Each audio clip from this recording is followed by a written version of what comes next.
Hoje a gente vai falar sobre comportamento de organismos vivos, principalmente comportamento de animais, porque em plantas acontece de tudo e a gente nem discute o que acontece com plantas, mas a gente vai falar de comportamento de animais, especialmente de um artigo muito legal que saiu com primatas não humanos e relação entre organismos do mesmo sexo, dentro da mesma espécie e organismo do mesmo sexo. E esse trabalho é muito legal porque ele vai discutir evolutivamente por que esse comportamento foi selecionado e se mantém na população. Eu sou Emílio Garcia, você está aqui no Blablalogia e aqui a gente fala de biologia, fala de comportamento, fala de política, fala um pouquinho de qualquer coisa, tá? Então vamos lá, vamos começar. A primeira coisa que a gente tem que deixar muito claro antes de começar um episódio desse é que determinismo biológico não existe. Então a gente não pode cair na falácia, a gente não pode cair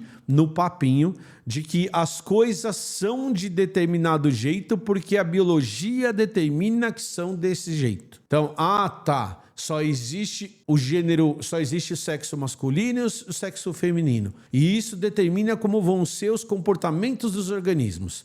Não, o comportamento de um macho pegar outro macho é um comportamento antinatural porque desse jeito eles não se reproduzem. E a primeira coisa que a gente tem que falar é que a gente tem uma base biológica e essa base biológica ela é a base sobre a qual o comportamento se desenvolve. E isso acontece na gente, isso acontece em gorilas, isso acontece em lagartos, isso acontece em um monte de organismos. E essa base biológica ela vai ser mais importante em alguns casos, menos importantes em outros casos, tá? Então, essa é a primeira coisa que a gente tem que dizer antes de entrar nesse assunto, porque esse assunto é super polêmico, não sei por quê, porque as pessoas não deveriam se preocupar com o que o amiguinho tá fazendo, desde que seja combinado entre dois adultos, tá tudo certo, mas a falácia biológica do isso é antinatural, não acontece na natureza, tem que acabar no começo do vídeo. Então, se você pensa algo assim, você está errado, porque você não entende nem como biologia funciona, você precisa estudar um pouquinho mais de biologia,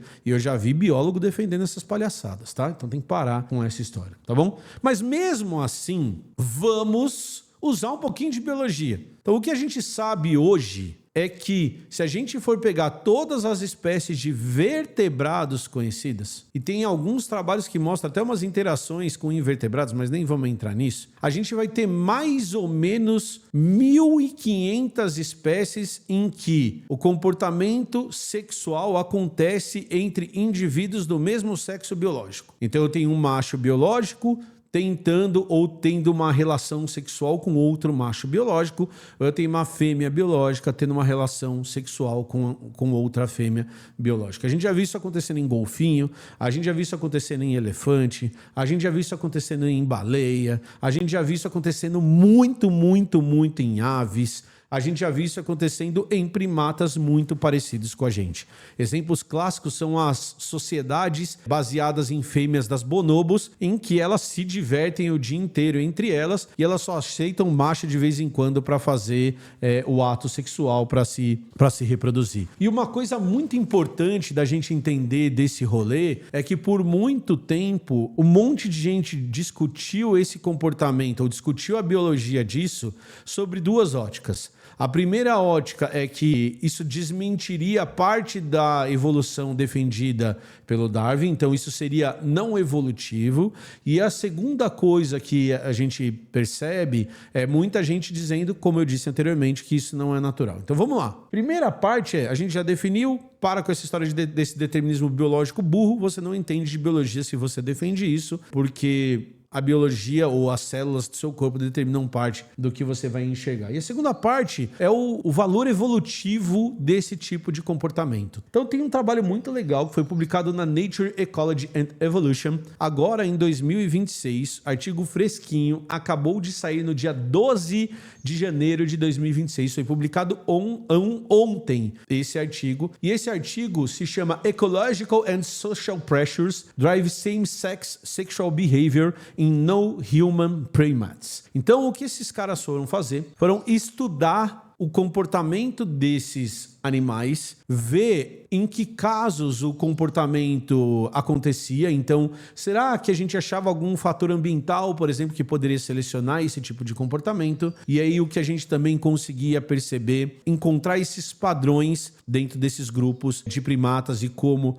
esses primatas se comportam e por que eles se comportam dessa maneira, e principalmente do ponto de vista evolutivo, por que isso aconteceria, tá? Então eles pegaram trabalhos e comportamentos de 491 espécies de primatas não humanos e eles identificaram esse padrão de relação entre organismos do mesmo sexo em 59 espécies diferentes, incluindo lêmures, macacos e grandes macacos, os gorilas, por exemplo, nas Américas, na África e na Ásia. Então, além de tudo, esse comportamento ele está espalhado por todos os lugares, tá? E aí a primeira coisa que a gente precisa dizer é que já tem trabalhos com outros grupos de animais que mostram a importância evolutiva desse comportamento. Então tem um trabalho com aves que é muito bonito, eu não separei o trabalho, eu posso até falar dele um outro dia, que mostra principalmente em aves monogâmicas. Então olha que interessante, você tem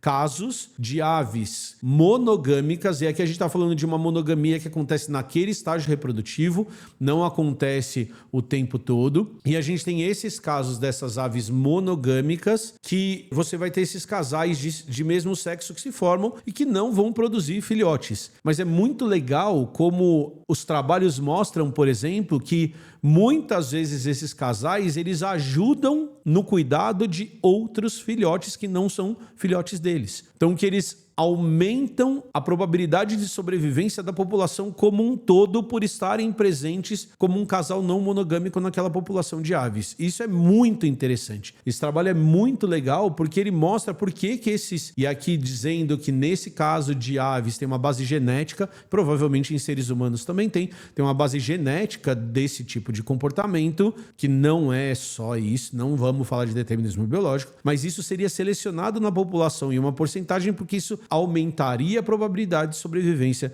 de filhotes daquela população. Então já é muito legal a gente perceber que em aves isso é favorável para o conjunto, apesar do indivíduo não ser tão favorecido diretamente, ele é favorecido indiretamente, tá? E aí o que esses caras foram perceber nesse trabalho? Eles foram perceber que esse tipo de comportamento, ele aparece em primatas que vivem em duas situações extremas básicas, tá? A primeira situação extrema básica é uma situação de falta, de diminuição da quantidade de recursos. Então, animais que vivem em locais que vão ter recursos um pouquinho mais escassos, eles tendem, ou essas espécies que existem nessas áreas de recursos um pouco mais escassos, tendem a apresentar esse comportamento de relação entre sexo com uma frequência maior, ou animais que vivem em locais que você tem uma pressão de predação muito alta. E aí isso gera uma hipótese, e eu achei essa hipótese bem interessante, mas de novo, aqui é uma hipótese. E é a hipótese do liberar a pressão. Então, no caso dos primatas, seria transar para diminuir o estresse. A válvula de escape. Então eu vou usar minha válvula de escape aqui, vou pegar o meu amiguinho aqui na broderagem, a gente vai dar carinho um no outro e isso faz com que a gente fique menos estressado nesses ambientes estressantes. Então, a partir do momento que eu tenho esses ambientes estressantes, talvez a minha válvula de escape seja essa. Então eu vou usar essas relações como uma válvula de escape. Lembrando que em muitos desses casos, esses animais eles não são fechados na caixinha do eu só tenho relações sexuais com outros machos tendo relações com machos ou fêmeas tendo relações com fêmeas, tá? Eles também vão ser mais bissexuais, eles vão se encaixar num espaço um pouquinho mais amplo, beleza? Uma outra explicação possível para isso acontecer, e aí essa explicação está muito mais ligada a um terceiro fator que seria organizações sociais mais complexas, como acontece em chimpanzés, e a gente vai ter as bonobos como exemplo, como acontece em chimpanzés que não são bonobos também, que vão ter relações desse tipo, como acontece em gorilas, que a gente vai ter esse tipo de coisa também, esse tipo de comportamento também, que é a história da formação de laços. Então aqui a gente está falando de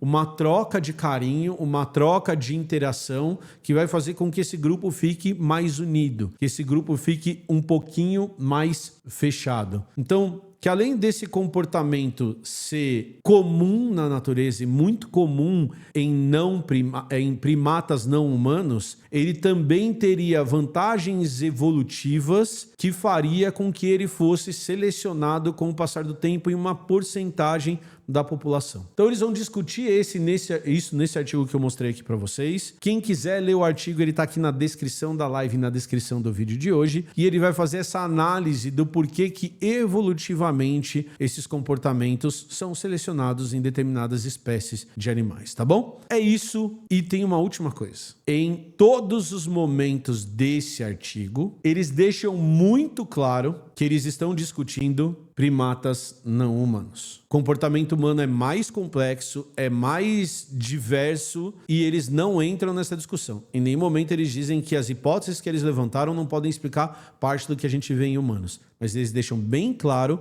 que esse não é o objetivo deles nesse trabalho, tá bom? João falou, interessante a hipótese de relacionamento com comportamento sexual como um alívio de pressão ambiental. Cara, eu achei muito interessante essa hipótese que eles levantam e eu acho muito foda. Eu acho uma abordagem muito legal. E que se a gente pega a gente, por exemplo, faz um belo de um sentido, inclusive, tá? E tem uma outra coisa que é super importante, que a gente desconsidera muitas vezes, que na verdade na formação de laços tem um pouco disso envolvido, que é a ideia de que por uma questão evolutiva também, transar é bom. Isso é uma coisa super importante da gente levar em consideração, e isso não é em relação só a gente. Então você pega, por exemplo, chimpanzés, você vai ter o uso de sexo bonobo simplesmente porque elas estão se divertindo fazendo sexo. Então tem esse aspecto que é super importante também, que é considerado no trabalho que a gente precisa falar. E aí, é isso. Então às vezes é só um comportamento que é selecionado porque ele é bom.